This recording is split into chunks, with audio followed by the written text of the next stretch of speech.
welcome back. Thanks for being with us. We're ready to kick off the last part of our event. Let's talk about the essential part of this SDR leadership, team coaching, and mentorship.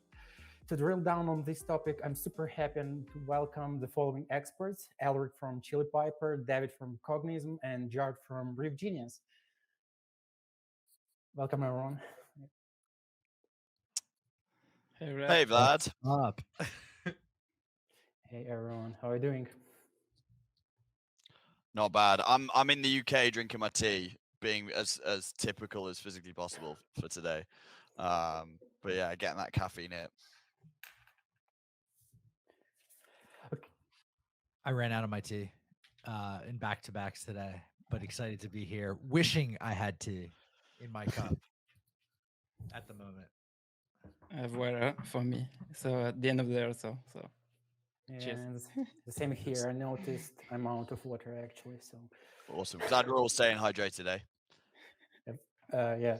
Okay. So thanks for joining us. Let's get started with a quick introduction round because we have just 30 minutes, and I think we want to learn more rather than just talking. So let us know who you are and what's your background, I guess. Who should kick off, Vlad? Shall I kick off? Yeah, sure. Do it. All right, awesome. My name is David Bentham. I'm the director of sales development at Cognism. My background is I flew to Australia and did a commission-only door-to-door sales job for 3 years, and then moved to Cognism and kind of haven't really looked back. So we have 75 SDRs here globally now. So pretty good team, pretty big team across the US, UK, and Germany.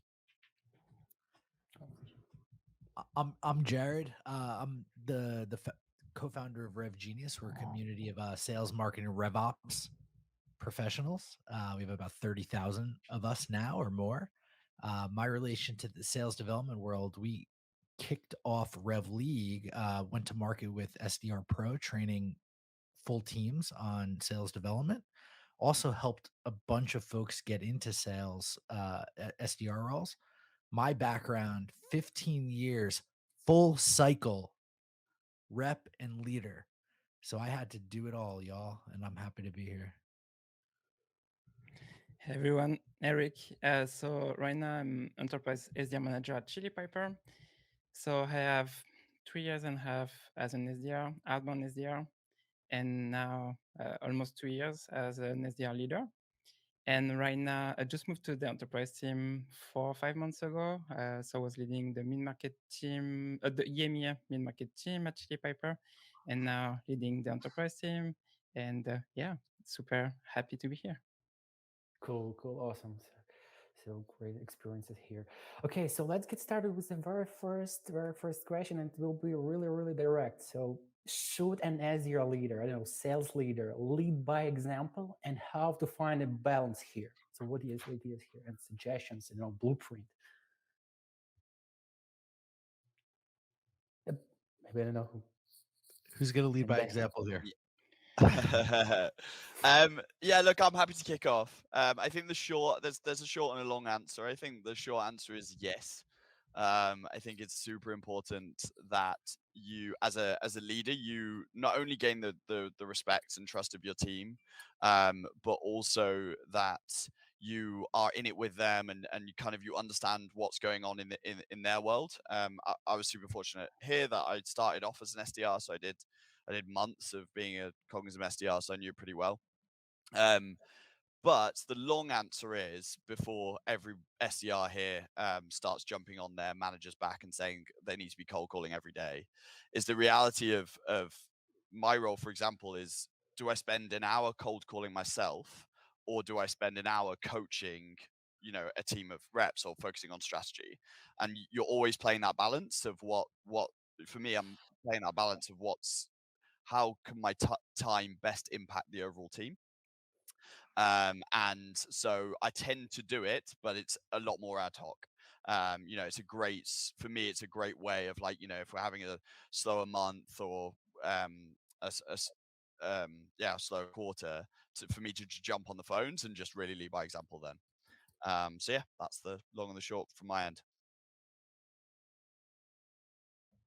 Yeah, so from my end, having a team and being in the trenches, no matter what it is always a positive thing. Now you need to balance that with getting leverage, right? Because like you have a team of however many, you have no leverage if you're not leading them at a certain point and helping them get up. The best managers I've had throughout my career as well um, would come and join me in client calls. Would come and help me at certain parts and coach certain things, and it was great for me to uh, watch them in action and learn from them in action. But I also knew I was responsible for my own number myself, and that I had somebody to go to leverage. And you can't spread that manager thin, nor can that manager myself be allowed to be spread thin. I think that's important both ways. But yeah, if, on a Friday, like 3 p.m., you want to flex a little bit, like do a cold call hour with your whole team and show them up, of course. So for me, yes, leading by example, but not the same thing. So I'm not doing cold calls. I'm not cold emailing with my team. So for me, I see the role of a leader as a coach. And if you compare to sport, generally as a coach, you are not playing the game. So I'm here practicing with them, training them how to, use some stuff on the phone or via email. And so that's the way I'm seeing that. And so for me, leading by example is showing them I'm still a student of the game. So for example, I'm always trying to look for new techniques. For example, with Dave, actually, we talked last week, and always trying to see what other teams are doing, because that's something then I can share with my team. And generally, what I'm doing with that is I share that with my top performers, and then my top performers generally they take the feedback, or they want to try new things, and then they use it, it's working, and then the rest of the team start using it. And so for me, it's leading by example in this way. It's more, hey, we are on the same boat, so we are learning. And that's on that also. Also, I'm trying to lead by example, but I'm coaching, but also I'm coachable. So generally, when I get feedback from a team, I'm going to show them that I'm going to apply the feedback, because I'm not saying I'm a really good manager, but I think I still stuff to learn. And sometimes I have my team who are giving me feedback. I want to apply this feedback. I show them that I'm listening to them, and if I want to be coachable, I need to be coachable first, I think. Mm, great suggestions. Being an SDR here at Reply, I would say I'll have probably to confess that I always like bounce between two like polar opinions. Okay, I should like micromanage them. I should like check their email, then like help them. Then I think no, I shouldn't do that. They should like fix problems themselves. Probably just send them like great articles, tips on things. So it's really hard, like to find a balance there. Excuse Yeah, for me, sure. you're muted. For Yeah, sure, really, for sure, really difficult. I was just thinking just then about like uh this one experience that I'd love to share in terms of if there are SDR managers out there that are scared to get back on the phone because they're rusty, right? Because they're not doing it every day and they don't feel like that, they feel like they have to just book in loads of meetings if they get on the phone. One of the most eye-opening experiences I had was when I had a rep that was really struggling and I offered to get on the phone on their behalf in front of them. And then I spent all day and got nothing. And one thing, and at the end I was gutted. I was like, oh, like how is this help like that SDR? And he turned around to me and he said, well, look, honestly, this has been amazing because it shows that like, it doesn't matter who you are, you're still going to have these days. And he learned more of a message from me not being able to kind of get a positive outcome, but me continuing to follow the right process. So yeah, perhaps just a little add on for any because I'm sure we've all been there. Jared, Elric, I'm sure you guys have been there where you're like, oh my gosh, I haven't cold called in a year, and all my SDRs are desperately trying to get me to cold call. That was an important message for me to learn. I think, building on this, I think it's important that you show that you have your team's back at all times. And that doesn't always mean going to the trenches. Sometimes that means blocking the sun. And what I mean by that is when you have heat coming down from leadership above you saying this person's not hitting their numbers, and you know they're buying into the process. The heat is looking at spreadsheets. You're seeing the process and what's going to happen, and you're like, like, no, like, put it on me. I'm going to protect this person. They don't need to get into this psychological state of like what happens when the manager lets the heat come straight through. That's not fun. And then it's gonna, and I'm doing that because they're following the process, and other people can't see that, and I have such faith in the process that I'm gonna back this person. And then when that turns around, and it will, assuming that you have good processes, oh my gosh, you have somebody that's going to follow you for life and go to battle for you, works cold calling people Saturday at noon. You don't have to do that, but you get the idea. Elric, maybe you want to add something here or no? Protecting the SDRs. Yeah. On protecting the SDRs, yeah, I think that's something you need to do because sometimes because you are with them on the trenches, seeing what they are currently doing, and they are doing the right behavior. That's where you need to show leadership that they are doing the right things, and you are here. And obviously, coaching and training people, it's not like sometimes you're going to get results in some weeks or some months sometimes. So be there for them. Mm-hmm.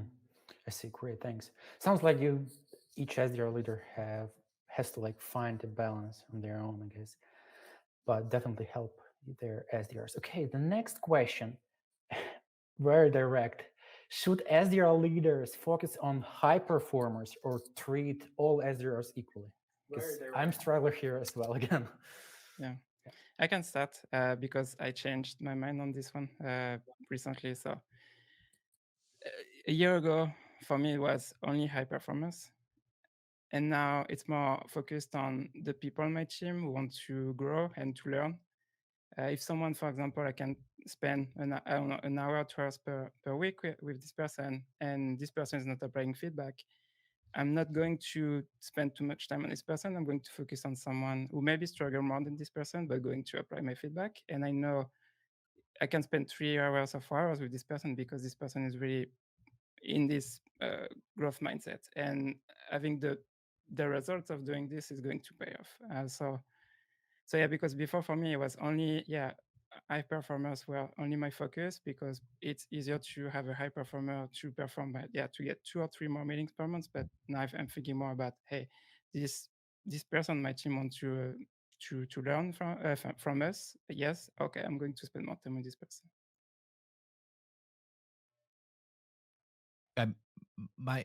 I love how you said that. I think you could there's probably 3 buckets or 3 main buckets of people. You have the high performers, you have the people that are like tottering a little bit, like they just need a little something, and there's people that might not make it, unfortunately. The middle group, if you spend a lot of time on, you could probably drive the most impact for your team, right? Like, because if you could there's the best chance of turning those folks into similar to the top performers. This sounds ruthless. I get it, but like I'm just trying to bring the numbers up.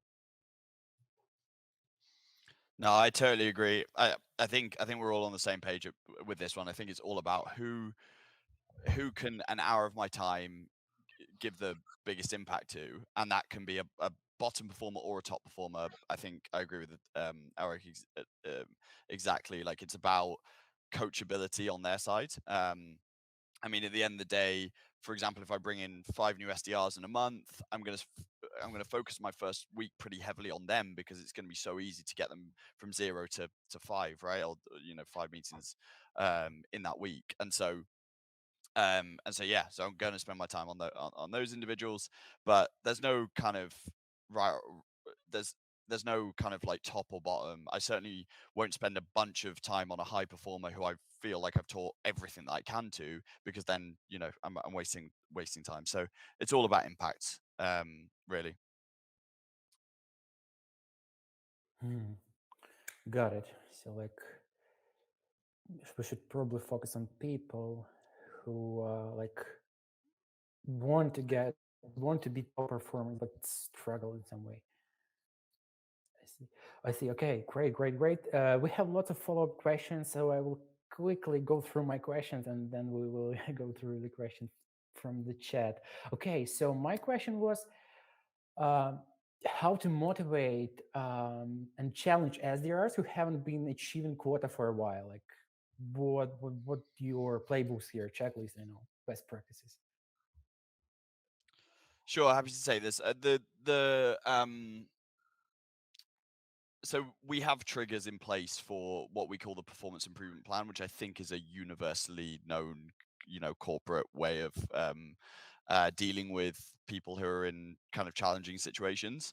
I think a lot of companies, unfortunately, do take performance improvement plans as kind of like a hey, start doing some work, otherwise you're out of this, you're out of the company, which for us is actually, I think from my experience, we've taken it really seriously and actually genuinely focused it on, okay, can we let's stop for a minute, let's build a plan, and let's make sure that we can get this person back up to speed. And when doing that, we're actually, there's countless times and countless individuals that I won't necessarily name, who have gone up from being kind of our bottom performers who have been really struggling to actually they're now kind of top account executives at the organization. Because I think one thing that challenging state shows is, or the experience that you can get from being in such a challenging spot is that it can really be your first test of character. And if you come through that, potentially with support from management and the company that you're working for, then the next time you go into that challenging state, I think you can often what to do and what to start thinking about and how to apply yourself in the future. So yeah, we put together performance improvement plans. We look at kind of key area, usually it's 3 key areas that we want to see improved, and we set smart goals that are super achievable for them to focus on. And as I say, as long as the focus points are always inputs instead of outputs. So SDRs are mostly quoted on how many meetings that are sat in a month. We're not looking at meetings sat. We're looking at things like activity, training time. We'll do added call reviews, for example, whatever it might take. And yeah, generally people come out the other side in a very positive state. So that's kind of how we go about that situation. I think with motivating and challenging anybody, motivation is an internal thing, right? Like you got to understand if they want to be there. We're in sales. But before this recession, there was always a better offer out there if you were hitting your numbers, right? Like somebody might genuinely just be interviewing some, like understand what's going on, like empathize, get deep down and dirty, understand the context. Did they perform before and they're not now? Or have they never performed and they just need an extended ramp? Like try to look for cues there. And I think yeah, building plans, that's phenomenal if you have a PIP that's not just for legality, because a PIP will legally protect you from letting somebody go as well. If you have a PIP that's genuinely to help, that's spectacular. But I think it comes down to the leader being able to empathize and vice versa, like that you're in this together, and you don't necessarily need to cold call on Friday at 3 p.m. like I said to do that, but you do need to have their back so that you could have these conversations to understand where they're at. And two people might not be able to be motivated the same way, right? So understand that, be conscious of that, and be curious to learn how, and appease them with that. For me, it's pretty related to what Jared says. It's about the motivation of the person, because I think for us at Chili Pepper, we work remotely, and I think it's, if we compare to an office setup than to a remote setup, it's a bit harder because we're not in the same room, and I think that the vibe is a bit different. But the motivation is really key for this. And the first thing I want to understand with the team is what motivates them outside of work before talking about why they're struggling and stuff like that. Because if I don't know, for example, what they're working on a personal project, well, it's going to be hard to say, hey, let's focus on hitting your numbers. But if I know, for example, next year or in 2 years, I want to have a down payment to buy the house, here that's easier for me to say, hey, each month if you go to buy your house, it's 20% of your down payment. Well, let's focus on this. And then I can work with them on a plan. And to what Dave was saying, for generally on the plan, it's KPIs, obviously the results, but also the behavior, because sometimes generally something is missing on the side. So if it's, for example, the coachability piece, I'm going to explain what I'm expecting from them. And it's not, hey, I want you to be coachable. It's not here for me what's being coachable. Coachable is when I give you feedback, you apply it today or the day tomorrow.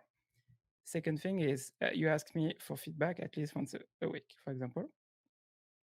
And then the last piece is you take feedback constructively, and that's it.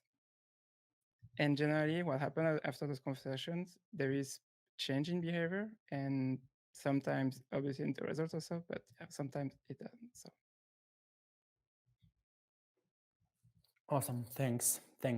Like, sounds like we should focus why it happens and what's the motivation behind their performance. Okay, I see. So, and questions from the chat. When building a team, what traits, skills are you guys looking for from SDR or current employees? Yeah, happy to kick off again. I think for me, one of the key things, probably the most important thing, is natural high achievers. And so when I say natural, we mostly hire recent graduates, won't necessarily have a ton of working experience to go off of. But what I'm really looking for is, like, in the past, you've kind of pushed yourself not just to an average level of competence at something, but kind of kept pushing yourself further and further to quite a high level. So, that could be you being the world's best player at Tiddlywinks, or I don't know, like a world chess master. It really does not matter, but that's a very difficult trait to teach, I think, to have that person that has that competitive nature and wants to keep driving forward. So that's amongst a bunch of other things, that's something that really stands out to me as important.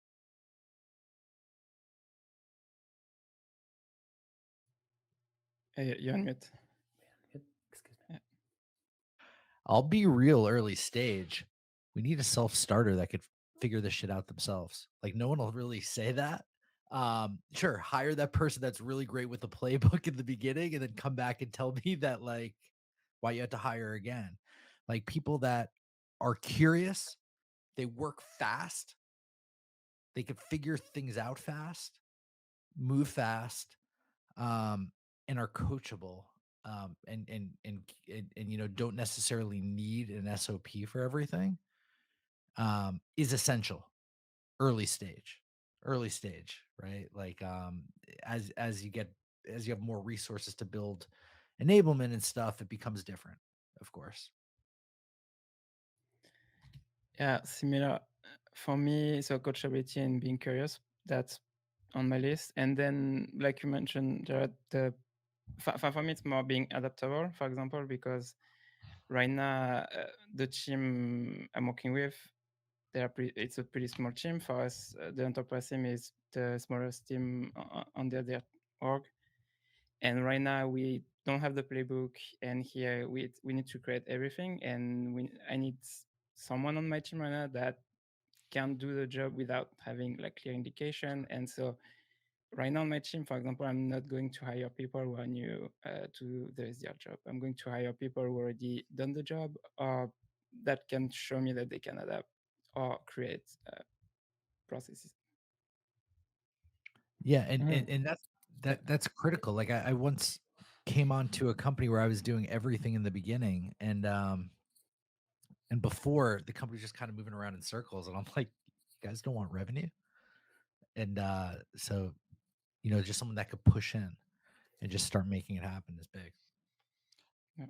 I think when we were in it, and maybe you guys can resonate with this, one of the things that we looked for in the early days was just pure optimists, because we knew that, especially in that startup culture, there was going to be moments where things were not working out and there were big blips, and you need those people that are just kind of ever optimistic that the end goal is going to come. And that really, really helped us. For anybody out there in kind of like your 10 person, 30 to 50 people company, I suppose even smaller, having a bunch of salespeople that just, because especially when the product's not in a place where the product's really just an MVP and everybody's actually just complaining that it's not as good, having that type of salesperson, I think is incredibly important.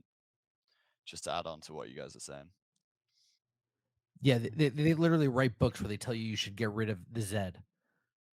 Like, to be clear, like if you have anybody that's a Z, which means like a non-starter, a pessimist. Sounds like we have here different playbooks. Hire people who can Optimists are big. get shit done. Optimists.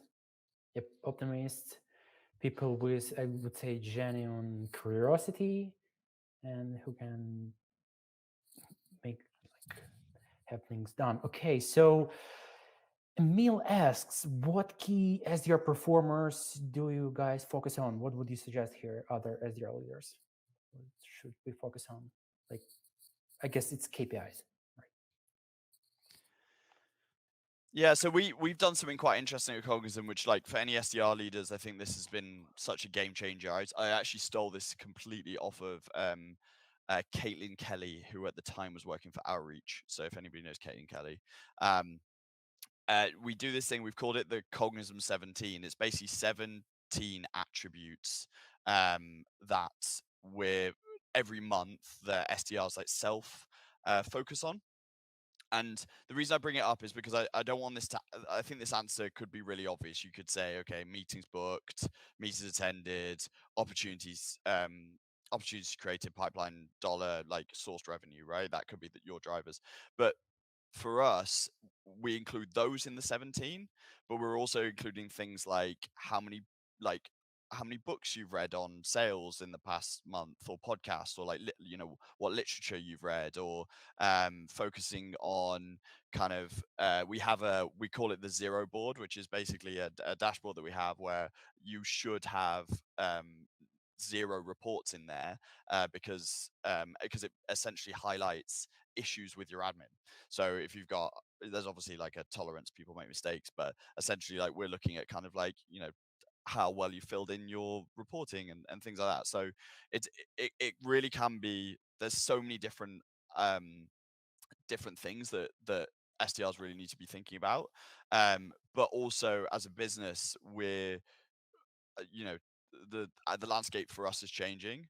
And so, for example, like, if we're adding a new feature to the product that is great for, say, recruiters, we might add to our 17 something specific to recruiters and like understanding the recruitment use case.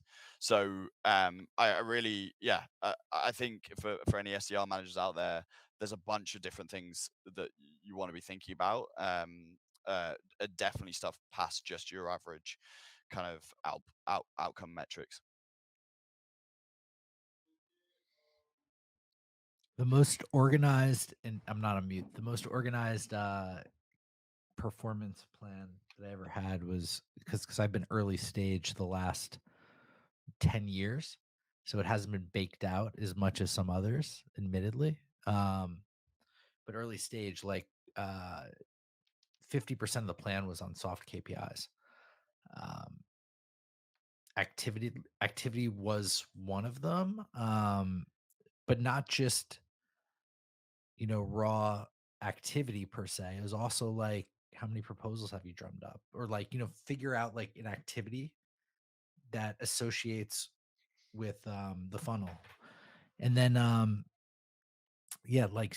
like other stuff that, like, if you weren't hitting your overall attainment and your monthly attainment goals, you had like a system of checks and balances that would get there. But what key SDR performance drivers do you focus? I'm not the best person to answer this today.